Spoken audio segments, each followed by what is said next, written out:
बार बार करूं वंदना सतगुरु चरनी माही।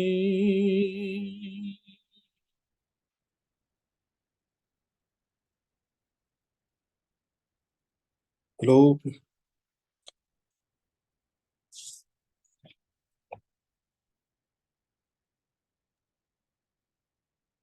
आपकी आवाज आ रही है, प्लीज बोलिए। हाँ जी, हाँ जी, बोलिए।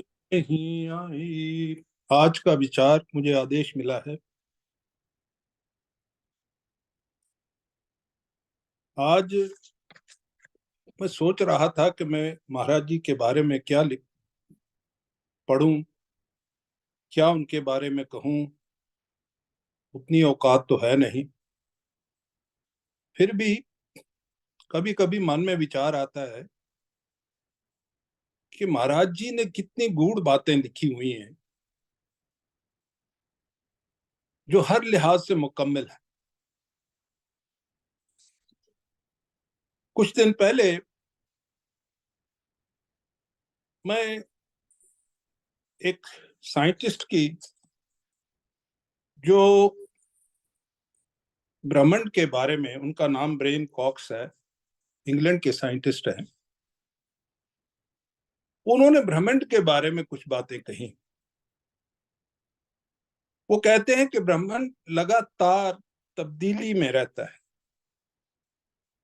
यूनिवर्स जो है ये एक्सपैंड हो रहा है, इसकी लगातार तब्दीली है। इसमें हजारों सितारे, हजारों सूरज, हजारों ग्रह, ये सब जो चीजें हैं ये लाखों करोड़ों की संख्या में है। ये उसके बाद हमारे पास आ जाती है गैलेक्सीज, जिनको भेजते हैं, आकाशगंगा भेजते हैं। वो देखते हैं हम, कितनी ही आकाश गंगे हैं इस पूरे यूनिवर्स में, इस पूरे ब्रह्मांड में। लेकिन एक बात वो कहता है कि छोटी सी हमारी धरती है, पूरे ब्रह्मांड में एक सुई के नोक समान वो धरती है। उस धरती पर जीव है और उस जीव में हम लोग भी आते हैं जो मानुष के चोले में आए हैं। वो कहता है कि इससे क्या आपकी खुशकिस्मती है, इससे अच्छी आपकी क्या किस्मत है कि आप लोग इतने पूरे ब्रह्मांड में से एक इस योनि में आए हैं, वो भी मानुष की योनि में आ पाए। ये सबसे बड़ी खूबसूरती और सबसे बड़ी ये एक हमारी किस्मत है, एक इत्तेफाक है, जो भी हम इसको कहें। तो इस तरीके से जब हम ये सोचते हैं कि भाई अगर हम यहाँ आए हैं, जिंदगी मिली है, कि हम गौ के उसमें भी आ सकते थे, एक बंदर की योनि में भी आ सकते, एक सांप की भी आ सकते थे, विभिन्न प्रकार पंछियों की योनि में भी आ सकते थे, लेकिन हम इंसान की योनि में आए हैं। और महाराज यही कहता है कि सबसे उत्तम योनि जो है आपका चोला है, वो इंसान का चोला है। और वो चोला किसी खास मकसद के लिए आपको दिया गया है, सिर्फ इसके लिए नहीं। आप पैदा हुए, बड़े हुए, शादी हुई, पैसा कमाया, आगे खानदान को बढ़ा दिया आपने, फिर बूढ़े हुए तो चल बसे। ये तो हर चीज करते हैं, ये तो परिंदे भी करते हैं, जानवर भी करते हैं, पेड़ पौधे भी करते हैं। लेकिन इसका खास मकसद है कि इंसान को अगर बुद्धि मिली है तो उस बुद्धि को किसी रास्ते पे लगाना है। इसीलिए महाराज हमेशा करते कहते थे, प्रेमियों विचार करो, सोचो, आपकी बुद्धि क्यों मिली है, किस लिए मिली है, कुछ आगे का सोचो। तो इसी वजह से मैं इसको थोड़ा को रिलेट करना चाहता हूं कि ये साइंस की इतनी एडवांसमेंट इतनी है जो हम आज देखते हैं 21वीं सदी में, और इसकी रेलेवेंस, इसका एक मेल मिलता है। महाराज जी ने आज से तकरीबन 70-75 साल पहले सत्संग किया था एक जगह पे। तो मैं उनके जीवन गाथा से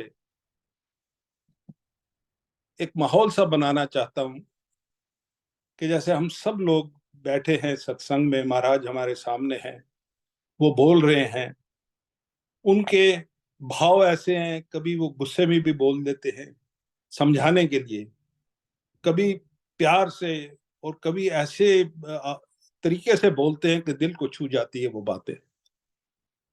तो मैं कोशिश करूंगा, ये 26 जुलाई 1950 इतवार का दिन, महाराज जी श्रीनगर से जम्मू आए थे और 4 दिन का उनका वहां रहने का प्रोग्राम था।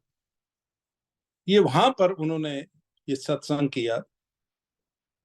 तो बहुत सी फैमिलियां थी, महंगी फैमिलीज थी, और कई फैमिलियां थी वहां पे। तो उन्होंने उनका सब इंतजाम किया हुआ था। वहां पे ये जब सत्संग हुआ तो मुझे ऐसा लगा कि ये कहीं ना कहीं महाराज जी का इशारा, जो आज हम साइंस की इतनी एडवांसमेंट में देख रहे हैं, महाराज जी उस वक्त भी हमें यही इशारा दे रहे थे। मैं कोशिश करूंगा, कोई गलती हो तो नजरअंदाज कीजिए। 24 जुलाई 1950 रविवार का दिन था। प्रेमी सत्संग का लाभ उठाने के लिए आने लगे। 4 बजने में 5 मिनट थे। आपने महामंत्र उच्चारण करके आज्ञा फरमाई। महामंत्र मंगलाचरण उच्चारण करने के बाद निम्नलिखित दोहा और उसके शब्द पढ़े गए। ये हम थोड़ी आंखें बंद करके को रिलेट करेंगे। हम बैठे हैं, उस सत्संग में बैठे हैं। जगत सराय में आया तू मुसाफिर मीत, मंगत निर्मल ध्यान से साची पालो प्रीत। कौन तेरा तू किसका होई,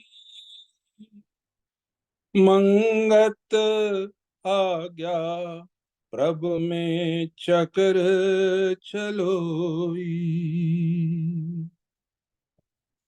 शब्द समाप्त होने के बाद आपने अमृत वर्षा फरमाई। महाराज जी फरमाते हैं, जीव शरीर रूपी संसार को धारण करके जब से इस दृश्यमान संसार में आया है, तब से अनेक तरह के अजीब किस्से देख रहा है। जो भी जीव आता है संसार को सब कुछ समझकर उसमें लिप्त हो जाता है। ये संसार अद्भुत मेला है। जो आता है उसको देखकर मोहित हो जाता है।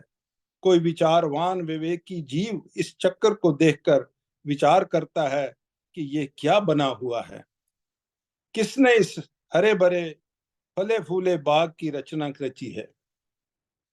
इसमें सैर करने वाले तो हजारों आते हैं, मगर कोई बिरला ही एक आध इस बाग के लगाने वाले के माली के मुतालिक विचार करता है। आप जी, आम जी तो इसमें आकर मेला देखकर वाह वाह करते चले जाते हैं। दूसरे लफ्जों में, संसार रूपी बाग को देखते ही सब है, मगर बनाने वाले का विचार कोई बिरला ही करता है। महाराज जी फरमाते हैं, अद्भुत मेला देख के मोहे सुख देव मुनि ज्ञानी, और जीव की गत क्या जो नित बरम लपतानी। फरमाते हैं, अद्भुत मेला देख के बड़े बड़े सुखदेव ज्ञानी मुनि भी जो हैं वो भी भ्रम में पड़ जाते हैं, वो भी उसमें खो जाते हैं। तो फिर हमारी औकात जो आम बंदे हैं उनकी औकात क्या है। ये तो ऐसा ही संसार है। किसी समय किसी से ये विचार करके देख तो सही कि तेरे असली साथी कौन है, किसके आधार पे तू संसार में विचर रहा है। पूछो कि तेरा 3.5 हाथ का पिंजर बनाने वाला भी कोई है। ये आंख, नाक, कान, त्वचा, जीभ और कर्म इंद्रियां किस शक्ति के आश्रय काम कर रही हैं। कभी किसी ने सोचा है कि अनेक तरह के पदार्थ इस गार, गार का मतलब पेट होता है, इस गार में डाले जाते हैं। ये कैसे खून के रूप में बदले जाते हैं? हड्डी, मांस, मजा, थूक वगैरह किस तरह बन रहे हैं? जब पूछोगे तो वह यही जवाब देंगे कि उसे पता नहीं, उसने कभी ख्याल नहीं किया। इसलिए पहले इस शरीर रूपी संसार का विचार करना चाहिए। जब ऐसा करोगे तब बुद्धि जागृत होगी। सत्संग में शरीर, आत्मा, परमात्मा का ही निर्णय हुआ करता है। पहले ऋषियों के जमाने में जब मिलकर बैठा करते थे तो ज्यादातर आत्म संबंधी विचार ही हुआ करते थे। सत्संग का मेला समझकर नहीं आना चाहिए। इस जगह आकर जिंदगी और मौत का विचार सुनना है। जीवन शक्ति का विचार ही असली जिंदगी देने वाला है। इधर कोई बड़े बड़े संस्कृत के श्लोक नहीं सुनाए जाते। ये लंबा चौड़ा पड़े पड़े हुए नहीं है। यहाँ ये सोच की बात देखिए, थोड़े गुस्से में महाराज जी कहते हैं कि इधर मैं कोई लंबे चौड़े श्लोक नहीं संस्कृत के पढ़ता हूँ। ये लंबा चौड़ा पढ़े हुए नहीं, अपने आप के बारे में कहते हैं। मैं कोई ज्यादा पढ़ा हुआ नहीं हूँ कि मैं आपको बड़े बड़े संस्कृत के श्लोक सुनाऊं। मोटी मोटी बातें जिंदगी और मौत के मुताबिक समझने वाली की जा रही हैं। शरीर की सेवा, पूजा में हर शरीरदारी लगा हुआ है। अपनी पूजा हर एक आदमी करता है। मेरा शरीर ठीक रहना चाहिए, मैं सुंदर दिखना चाहिए। जन्म से मरने तक इस शरीर के जीवों के अंदर सोच बनी रहती है। सिर्फ मानुष ही नहीं बल्कि पशु और जड़ योनियों के जीव भी बढ़ने और फैलने की कोशिश करते रहते। किसी वृक्ष को ही देखो, इसे भी आसमान की तरह ऊंचा यत्न करते और फैलते हुए पाओगे। उस पर भी बहार और खिजां का असर होता देखोगे। किसी और पशु और जड़ योनि को देखो, उनका भी ऐसा ही हाल पाओगे। गो इन्हें कोई सोजी नहीं। केवल इस मानुष जामे में ही जीव अपने आप का विचार कर सकता है। महाराज जी फिर इसी चीज पे स्ट्रेस देते हैं कि केवल इस मानुष जामे में ही जीव अपने आप का विचार कर सकता है। हजारों जीवों ने इस मानुष जामे में ही उच्च से उच्च अवस्था प्राप्त की है। उनके ही गुरु, पीर, अवतार, पैगंबर कहा गया है। हर समय ये याद रखो कि ये शरीर बदलने वाली चीज है। जीव संसार में अकेला ही आता है और अकेला ही जाता है। ये भी निश्चय जानो कि तेरा रूप रंग एक रोज जरूर बदल जाएगा। जितने तूने साधी संगी बना रखे हैं, तुझे सबको छोड़ना पड़ेगा। तेरे संबंधी तुझे त्याग देंगे।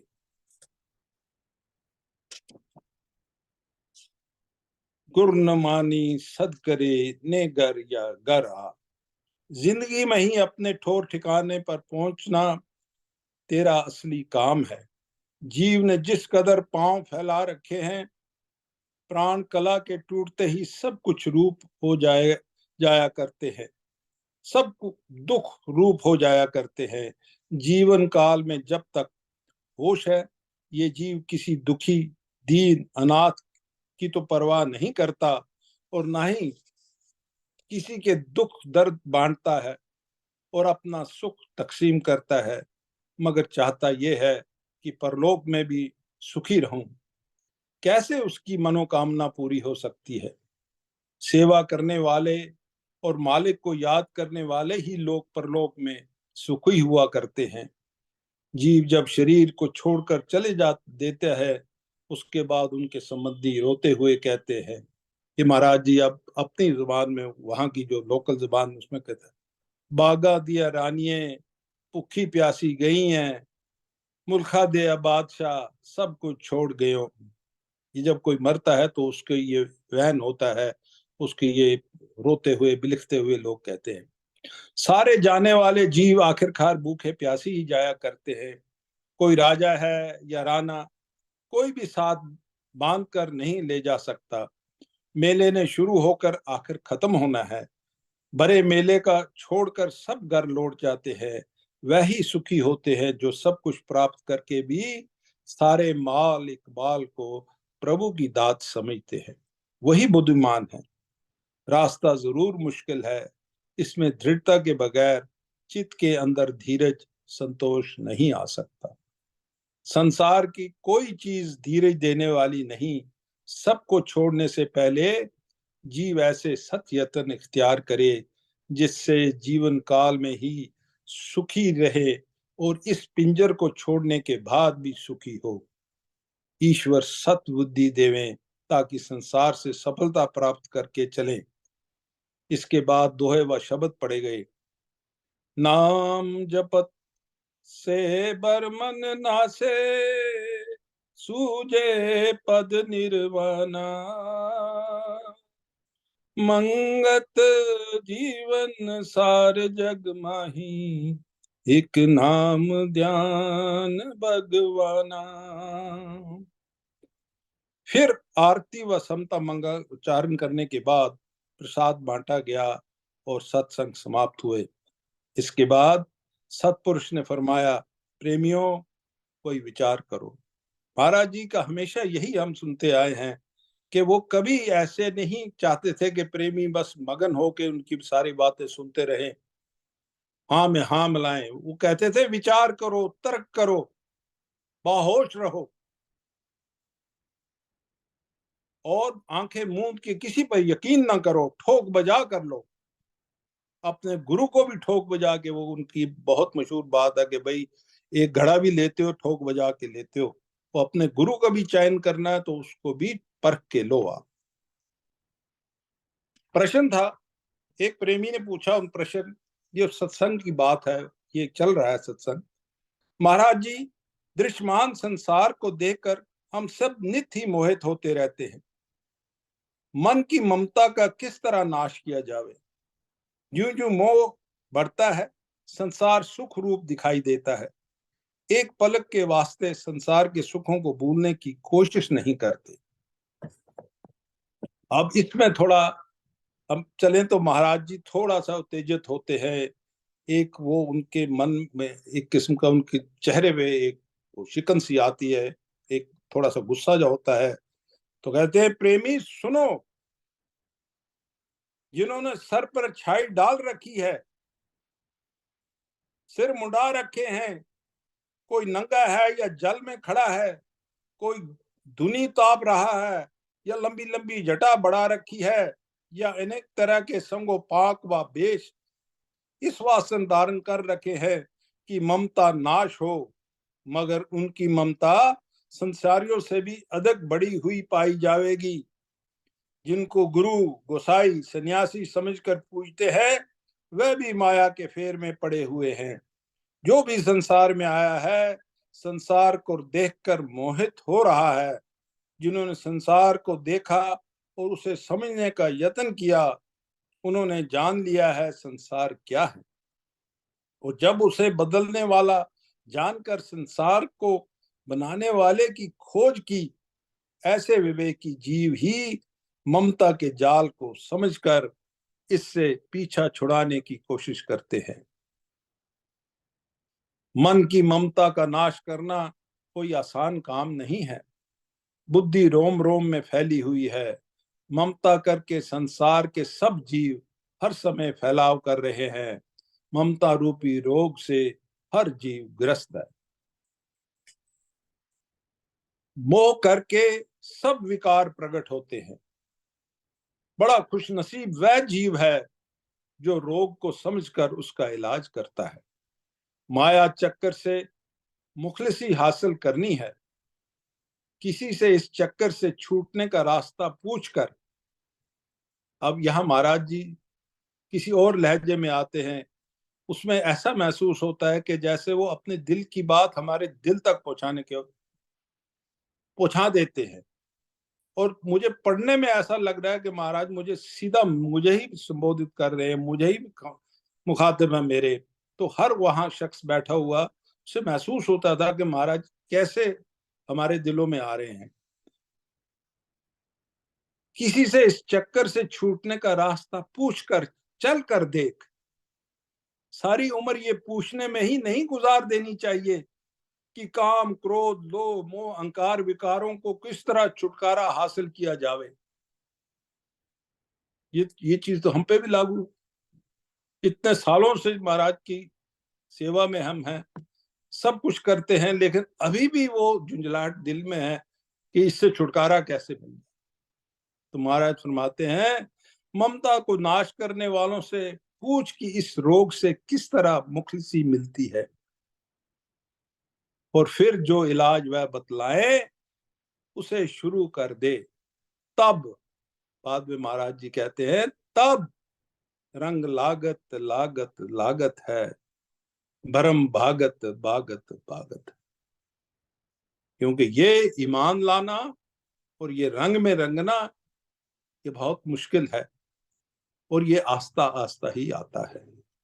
संसार सुखों को जब लात मारेगा उसे दुख रूप समझेगा, शरीर की तब्दीली दृढ़ निश्चय से जानेगा, शरीर को दूसरी शक्ति के आधार पर खड़ा रहने वाला जानेगा, तब कई प्रकार के विचारों द्वारा बुद्धि मन के अंदर उदासीनता आवेगी। ये बड़ा लाजमी चीज है, जब तक मन का उदासीनता नहीं होगी, तब तक मन फीका नहीं होता, तब तक उसका रास्ता नहीं बदलता।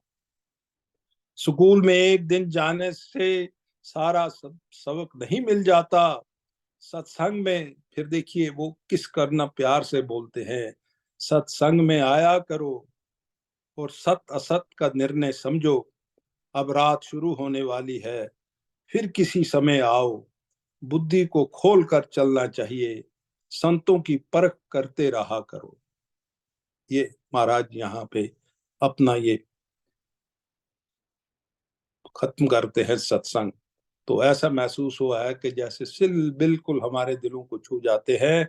मैं फिर यहाँ से, मुझे ये बहुत ही कुछ छूने वाली बात लगी, सत्संग में आया करो, ये आग्रह करते हैं प्यार से, अंदर ना अंदर दिल से, सत्संग में आया करो और सत असत का निर्णय समझो, अब रात शुरू होने वाली है। ये भी फिक्र है महाराज जी को, लोगों को दूर जाना है, अब रात शुरू होने वाली है, फिर किसी समय आओ, बुद्धि को खोल कर चलना चाहिए, संतों की परख करते रहा करो। बस मैं इसी इन शब्दों से, महाराज की जो लिखा है उससे आगे तो मैं कुछ नहीं कह सकता, मैं यहीं विराम दूंगा। शायद मैं थोड़ा कम समय में मैंने खत्म किया। ओम ब्रह्म सत्यम सर्वम।